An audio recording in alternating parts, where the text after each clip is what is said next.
আমরা চাই কম দফাতে ভোট হোক, যত কম মিনিমাম দফাতে, কিন্তু নিরাপত্তায় কোনো সমঝোতা না করে। ভারতীয় জনতা পার্টি আমাকে না লড়ালেও ঠিক আছে, লড়তে দিলেও ঠিক আছে।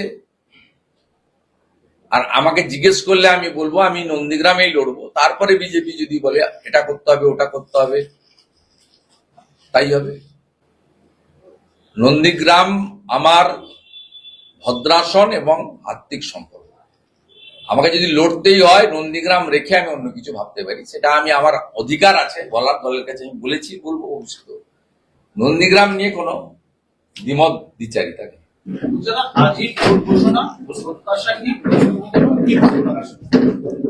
দেখুন 4টের সময় ভোট ঘোষণা হবে। এবারে ভোটটা অনেকটা দেরিতেই ঘোষণা হলো।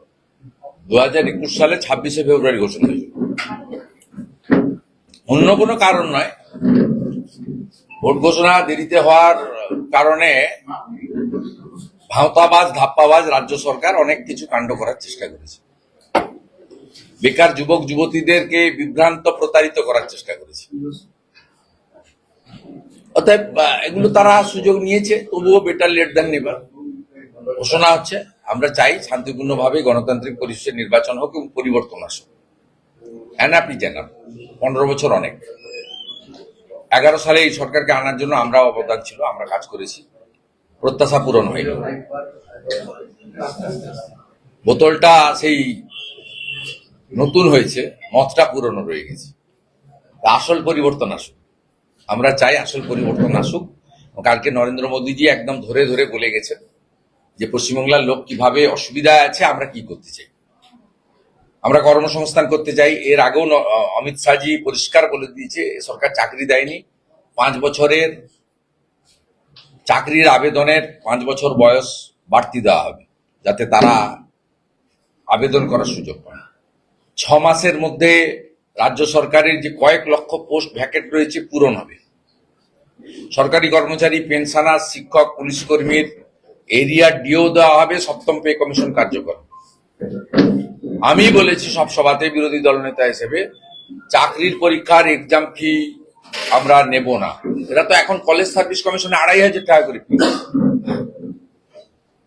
এই যে কদিন আগে সুপ্রিম কোর্টের অর্ডারে এসএসসি হলো, 750 টাকা করে ফি জমা দিয়েছি। কি লাভ হয়েছে? কার লাভ হয়েছে বলুন? আলু চাষিরা আত্মহত্যা করছে, আলুর দাম নেই। কোন কৃষক আমাদের মিনিমাম সাপোর্ট প্রাইস সহায়ক মূল্যে ধান বিক্রি করতে পারে না। টোটো চালিয়ে সংসার চালাচ্ছে মাস্টার ডিগ্রি গ্রাজুয়েট ছেলেরা। 10 লক্ষ টোটোর উপর নির্ভরশীল পশ্চিমবঙ্গ। 6,888টা কারখানা বন্ধ হয়েছে টাটাকে তাড়ানোর পর থেকে। গত 1 বছরে 8,200 বিদ্যালয় বন্ধ হয়েছে। ভয়াবহ অবস্থা। কৃষক, শ্রমিক, গরিব মানুষের ছেলে মেয়েরা কোন সেন্ট্রাল স্কুলে পাঠাবে? তাদের তো এই স্কুলে পাঠাতে হবে। আপনি 1 teacher, no teacher, 2 teacher school কত আছে বলুন তো? একটা স্কুলে মিনিমাম 5 টিচার লাগে, 4টে ক্লাস থাকে প্রাইমারিতে। ভয়াবহ অবস্থা। মুখ্যমন্ত্রী নিজেই বলছে সন্ধ্যার পরে মেয়েরা যেন রাস্তায় না বেরোয়। এরপরে আপনি কোথায় বলবেন বলুন? গোটা বর্ডার খুলে দিয়েছে, বাংলাদেশি মুসলিম অনুপ্রবেশকারীতে ভরিয়ে দিয়েছে। এই নন্দীগ্রামের যদি হিসাব আপনি দেখেন, এত ভোটার লিস্টের পরেও 9,000 মুসলমান ভোট বেড়ে গেছে। কোথায় নিয়ে যাচ্ছে এরা? কারা এরা? বড়চক্রবেড়া থেকে বাংলাদেশ থেকে আসা মুসলমান ধরা পড়েছে, এখানেও ঢুকে পড়ছে নয়াচর দিয়েছে। আমার ভারতীয় মুসলিমদের নিয়ে কোনো বক্তব্য নেই। নন্দীগ্রামে প্রচুর মুসলমান এখন ভারতীয় জনতা পার্টিও করেন। এরা কারা? এরা অভারতীয়। আমরা আমাদের এলাকা রক্ষা করব। তবে আমি খুশি, আমি খুব সময় কম দিতে পারি। আমার অবর্তমানে আমাদের এখানকার নেতৃত্ব, এখানকার শিক্ষিত মানুষ, পুরনো বামপন্থী থেকে শুরু করে অনেক লোকজন, তারা নিজেরাই ঠিক করেছেন যাতে আমি হিন্দু মুসলমান করব না, কিন্তু এই 140 জন সুফিয়ানের নেতৃত্বে, শামসুলের নেতৃত্বে এরা কারা? ছবিগুলো দেখুন। এই লোকেরা টাউন ক্লাবে আগুন লাগিয়েছিল। এই লোকেরা দক্ষিণ কেন্দ্রামারিতে 45টা হিন্দু ঘর পুড়িয়েছিল। এই লোকেরা তারাচাঁদবাড় গ্রামে মোটরসাইকেল নিয়ে এসে 17টা হিন্দু বাড়ি লুট করেছিল। এই লোকেরা মোটরসাইকেল করে গিয়ে তেখালি বাজারে 3 জন হিন্দুর দোকান লুটবো? বাইক বাহিনী গিয়ে রাত্রে 2:30টার সময় লোকসভা ভোটের আগে রথিবেলা আড়িকে 65 বছরের শিডিউল কাস্ট মাকে খুন করেছিল। এই লোক, এরা যত এরকম হেলমেট ছাড়া এরকম করে বাইক নিয়ে ঘুরবে এখানে, তত হিন্দু সমাজ আতঙ্কিত হবে, তত শান্তিপ্রিয় জনগণ আতঙ্কিত হবে। এটা প্রত্যেকদিন এই বাইক বাহিনী করা দরকার। আর আজকে নির্বাচন ঘোষণা হয়ে যাবে, কালকের পর থেকে মঞ্জু আড়ি, মামনি জানার কেস সহ যত গুন্ডা আছে যারা 1.5 বছর 2 বছর জেল খেটে এসেছে, ইলেকশন কমিশনের কাছে এদের বিরুদ্ধে সুনির্দিষ্ট অভিযোগ তথ্য সহ আমি দেব। আমি প্রস্তুত হয়ে আছি। আমি এখানে মাছ মাংস খাওয়াতে না পারি, লোক হয়তো ডাল ভাত খেয়ে আছে, শান্তি রেখেছি আমি। এই শান্তি আমি নষ্ট করতে দেব না। আর একটু আগে আমার সঙ্গে রামনবমী কমিটির মিটিং হয়েছে। আগামী 27 মার্চ সকাল 9টায় ডগলাস ক্লাবের মাঠ থেকে 25,000-এর মিছিল বেরোচ্ছে, হিন্দুদের মিছিল।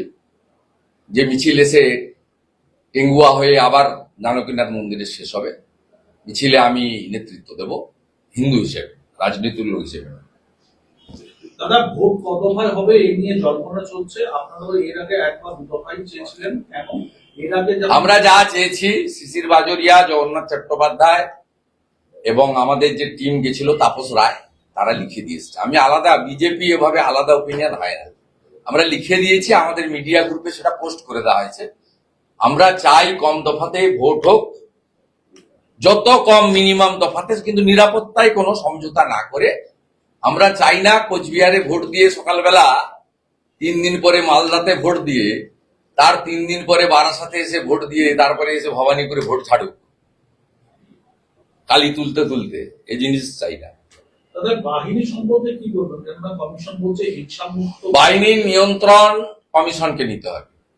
বাহিনীর নিয়ন্ত্রণ যদি এই চাঁটাদের হাতে থাকে, তাহলে এই বাহিনী ব্যবহৃত হবে।